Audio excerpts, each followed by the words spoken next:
Hi all, welcome back to our YouTube channel Bhupati Deepika Gaur Bhagavad Gita episode number 6. Episode కంటే ముందు Bhupathi Deepika Goud YouTube channel subscribers అందరికీ thank you so much for 300 subscribers. And మా content మా videos నచ్చితే మా వీడియోస్ని మీ friends and family మెంబర్స్కి షేర్ చేయండి. అండ్ మీరు కూడా సబ్స్క్రైబ్ చేసుకోండి లేటెస్ట్ వీడియోస్ని మిస్ అవ్వకుండా.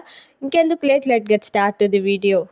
Bhagavad Gita series today's episode number 6, Dhyana yoga, the yoga of meditation. ధ్యానం ద్వారా ఆత్మశుద్ధి మరియు భగవంతుడితో ఐక్యమయ్యే మార్గం. ఎపిసోడ్ నెంబర్ 1 to 6 ఎవరైనా చూడకపోయి ఉంటే మా ప్రీవియస్ ఎపిసోడ్స్ చూడండి. And helping the old people అని మా ఫస్ట్ సిరీస్ ఆల్రెడీ యూట్యూబ్లో ఉంది. ఎవరైనా చూడకపోయి ఉంటే వ్యూ కమ్యూనిటీలో Bhagavad Gita series, helping the old people series links అవైలబుల్గా ఉన్నాయి. Let get start to the video now. నిజమైన త్యాగి ఎవరు? శ్రీకృష్ణుడు. అర్జున, పనులను పూర్తిగా వదిలేసి వ్యక్తే సన్యాసి కాదు. తన కర్తవ్యాన్ని స్వార్థం లేకుండా, ఫలితాలపై ఆసక్తికి లేకుండా చేసే వాడే నిజమైన త్యాగి, నిజమైన యోగి అని శ్రీకృష్ణుడు అర్జునుడికి నిజమైన త్యాగి ఎవరో అని చెప్పాడు. శరీరం, మనసు నియమం అవసరం.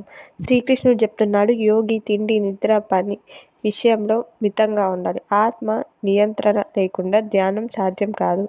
ఇది యోగికి తేలికైన మార్గము కాదు, కానీ శాశ్వతమైన ఫలితాన్నిచ్చే మార్గం ఇది అని శ్రీకృష్ణుడు అర్జునుడికి మనసు, శరీరాన్ని యోగి ఎలా అదుపులో పెట్టుకుంటాడో చెప్తాడు. అని యోగాసనం ఎలా ఉండాలి?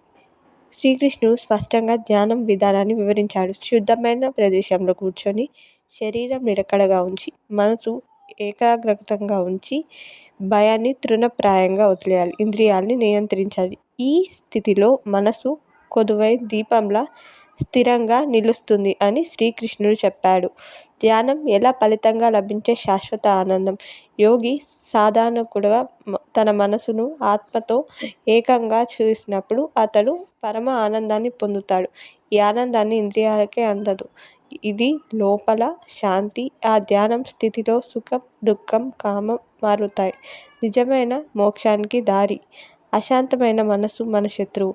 శ్రీకృష్ణుడు మనసు నియంత్రణగా ఉన్నప్పుడు అది మిత్రుడు, కానీ నియంత్రణ లేకపోతే అది శత్రువు. చంచలమైన మనసు మనకు ద్వేషం, భయం, ఆశలను బంధనంగా మారుస్తుంది. కాబట్టి యోగిలో మొదటి గెలుపు తన మనసుపై విజయం సాధించడం. యోగి మధ్యలో ఆగిపోతే ఏమవుతుంది? అర్జునుడు అడుగుతాడు. ఓ కృష్ణ, ఓ యోగి మధ్యలో ధ్యాస మార్గాన్ని వదిలేస్తే అతని గతి ఏమిటి? శ్రీకృష్ణుడు భరోసా ఇస్తాడు, ఏ యత్నంగా వృధా కాదని. అటువంటి సాధకుడు తదుపరి జన్మలో ధర్మాత్ముల ఇంట పుడతాడని, తన పూర్వ సంస్కారాలతో మళ్ళీ ఆధ్యాత్మికంగా మార్గాన్ని కొనసాగిస్తాడని శ్రీకృష్ణుడు చెప్తాడు. ధ్యాన యోగి సాధన ఎలా చేయాలి? యోగి ఏకాంతంలో శుద్ధ స్థలంలో స్థిరమైన ఆసనంపై కూర్చొని ధ్యానం చేయాలి. తల, మెడ, పీఠం నేరుగా ఉండాలి.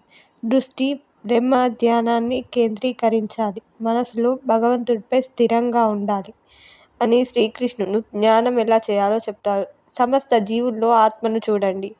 ధ్యానం లీనమైన యోగి ప్రతి ప్రాణిలోనూ ఆత్మను చూస్తాడు. అతడు అందరితో సమానంగా ఉండి ఎవరిని హాని చేయకుండా ప్రేమతో నిండి ఉంటాడు అని శ్రీకృష్ణుడు చెప్తాడు అర్జునుడికి. ధ్యానంలో పరమానందం. మనసు ఎప్పటికప్పుడు ఆత్మపైనే నిలిచి ఉంటే లోకబంధమైన ఆలోచనలు కలవరపెట్టవు. ఆత్మభావం ద్వారా కలిగే ఆనందం అశాశ్వతం కాదు, శాశ్వతం. ఈ ఆనందం ఇంద్రియాల్లో ఇచ్చే సుఖం కంటే అత్యంత రేట్లు ఉన్నతమైనది. కేవలం ధ్యానం ద్వారా పొందిన శాంతి మనిషిని మరలా దుఃఖాన్ని లోను చేయదు. యోగి తనలో తానే లీనమైన అక్షయమైన ఆనందాన్ని అనుభవిస్తాడు. అర్జున, ఏ యోగి చేసిన ప్రయత్నం వృధా కాదు అని ఆయన భరోసా ఇచ్చాడు. విఫలమైన వాడు ఈ జన్మలో కాకపోయినా వచ్చే జన్మలో ధార్మిక కుటుంబంలో పుడతాడు. అతను మునుపటి జన్మలో సాధనను కొనసాగిస్తాడు. యోగ మార్గంలో ఒక అడుగు కూడా వృధా కాదు అని భవిష్యత్తు జన్మలో ఫలిస్తాయి. శ్రీకృష్ణుడు ఈ వాక్యాల్ని ప్రతి సాధకుడికి ప్రేరణగా కలిగిస్తాడు. పరిపూర్ణ యోగి ఎవరు? శ్రీకృష్ణుడు యోగుల్లో శ్రేష్ఠుడెవరో వివరిస్తున్నాడు. ఆత్మ నియంత్రణలో పుణ్యం కలిగిన సాధించిన యోగి మాత్రమే కాదు, కృష్ణునిపై భక్తితో నిండిన యోగి అత్యుత్తముడు. నన్ను మనసారా ప్రేమించి యోగి శ్రేష్ఠుడైన యోగి అని శ్రీకృష్ణుడు చెప్పారు. ధ్యానం, సంయత, త్యాగం, క్రమశిక్షణ ఇవన్నీ యోగిలో ఉన్న స్థితిని తీసుకెళ్తాయి. కానీ ప్రేమతో కూడిన భక్తి కలిగిన యోగి నాకు అత్యంత ప్రియుడు. నిజమైన పరిపూర్ణ యోగి భగవంతునితో ఏకమైన అత్యంత ఆనందాన్ని పొందుతాడు అని శ్రీకృష్ణుడు చెప్పాడు. Bhagavad Gita series episode number 6 Dhyana yoga ఎలా అనిపించింది మీ అందరికీ? అండ్ కమెంట్ సెషన్లో కమెంట్ చేయండి. భూపతి దీపికా గౌడ్ యూట్యూబ్ ఛానల్ని 300+ subscribers. Thank you so much మీ అందరికీ. అండ్ అంతేకాకుండా మా previous episodes helping the old people series 1 to 15 episodes and Bhagavad Gita series 1 to 6 episodes ఎవరైనా చూడకపోయి ఉంటే వ్యూ కమ్యూనిటీలో మీకు లింక్స్ అనేవి అవైలబుల్గా ఉంటాయి, దాంట్లో చూడవచ్చు. అండ్ షార్ట్స్ కూడా మేము అప్లోడ్ చేస్తున్నాం, యూట్యూబ్ షార్ట్స్ ఎవరైనా చూడకపోయి ఉంటే చూడవచ్చు. అండ్ అంతేకాకుండా మీకు ఎలా అనిపించింది మా వీడియోస్ కమెంట్ చేయండి. కామెంట్ సెషన్లో మా వీడియోస్ ఎలా అనిపించాయో. అండ్ లైక్ చేయండి, సబ్స్క్రైబ్ చేయండి, పక్కనే బెల్ ఐకాన్ ఉంటుంది, దాన్ని క్లిక్ చేస్తే మీకు నోటిఫికేషన్స్ వస్తాయి మేము వీడియో అప్లోడ్ చేసిన వెంటనే. అండ్ షేర్ చేయండి మీ ఫ్రెండ్స్ అండ్ ఫ్యామిలీ మెంబర్స్కి. Until the next video, signing off.